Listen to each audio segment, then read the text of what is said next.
Good afternoon. This is the Cochise Trail in the Dragoon Mountains, where the Apache chief used to hole up during the 1860s and 70s. And I'm going to stop here to talk some anime. AD Police Files.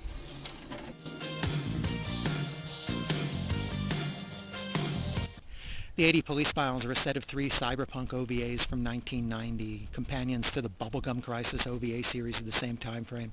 They were released in North America on a single DVD by Animego. Compared to its parent series, these 80 Police Files OVAs are darker and bloodier and considerably sexier. It's adult content all around. The 3 stories are set in 2027 Mega Tokyo, 5 years before the Bubblegum Crisis OVAs. So there are no Night Sabers here. But Mega Tokyo is still a Met and still run by the mammoth Genome Corporation, rather than the government. Genome's hot technology are the biomechanical androids called boomers that perform the dirty drudge work of society, from construction to cleaning. These can even be made to appear human to facilitate human interaction, and that includes sex. When a boomer goes bad, it requires a very specialized police unit to deal with them, and they're the 80 Police. One character crossover from Bubblegum Crisis is Leon McNichol, the AD police officer. Here he's just a rookie on his first assignment as a member of the AD police. It's a younger and much less cocky Leon than in Bubblegum Crisis. Leon is partnered with a veteran police officer, Gina Malso, a competent detective. She's been fitted with a cybernetic arm to replace one lost on the force earlier. One of the benefits of boomer technology are these replacement parts. Each of these 3 OVAs provides a completely separate story. In the first OVA, Phantom Lady, the AD police are called in when a sex-shocked boomer runs amok. We can take it ourselves. Hey, rookie. Scared out of your pants, ain't you? No.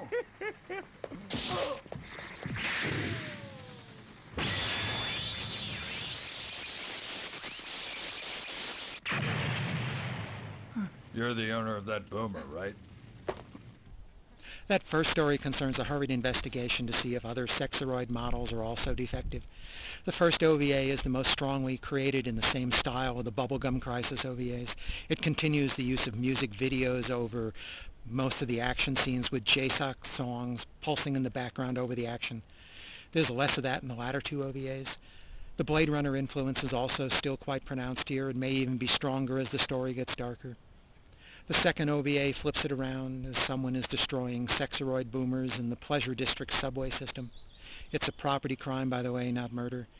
I thought this was the strongest scenario of the 3 OVAs. The supporting characters from the so-called normal police provide a refreshing contrast to the relentless grimness of the AD police.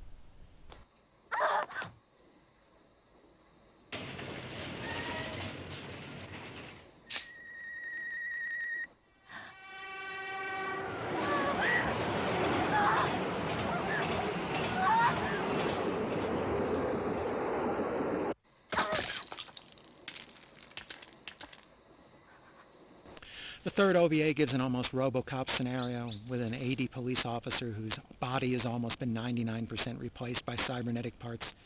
He's got problems with sexual frustration too. Actually, this one reminded me a lot of Appleseed's Briario's. The 80 Police Files were released while the original Bubblegum Crisis OVA series was still in production, and Atlantis did just 3 OVAs. There's no single plot thread running through all 3 stories, but there is a common theme: how much of a human's biology can be replaced by artificial parts before they stop being human? Or is a boomer's AI really just another form of being human? Neither of these are entirely new concepts in science fiction, and this treatment doesn't add a whole lot of new insight. The stories are merely fair because there just isn't enough time in a mere 30 minutes to really get to know any of these characters. That's both surprising and disappointing in a series that seemed created specifically to flesh out the background of Leon and the world of Mega Tokyo. Gina gets more development than Leon, probably because the writers assumed we already knew Leon from Bubblegum Crisis. The art for the 80 Police OVAs is dark, and the setting is consistently portrayed as filthy and ugly. It leaves no doubt that while this future may have spectacular new technology, it's tragically disappointing in its inequity. The animation is disappointing, featuring lots of talking and panning, while the occasional action scenes are tolerably done but unspectacular. The music is typical of the pop of the early 90s, with most of it sung in English by the husky-voiced Philippine songstress Lou Bonnevie.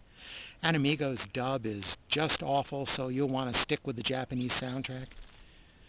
Overall, I give the 80 Police Files 3 stars.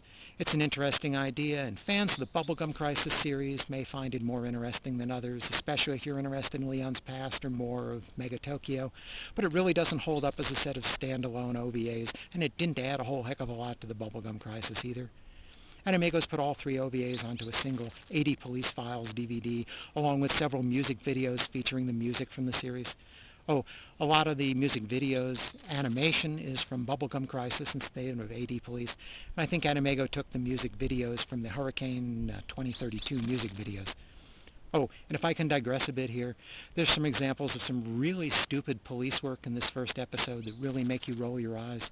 First, if you're going to take a position by a door with the back to the wall, make sure the wall isn't made of transparent glass. What is this guy thinking?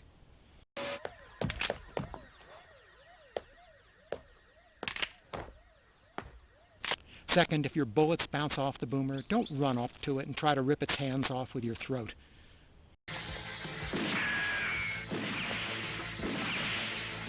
I can't do a damn thing with this piece of shit!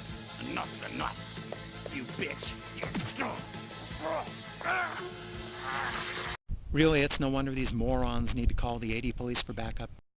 By the way, a short 80 Police TV series aired 8 years after this, introducing another completely different set of characters into a slightly earlier version of this setting. Thanks for listening.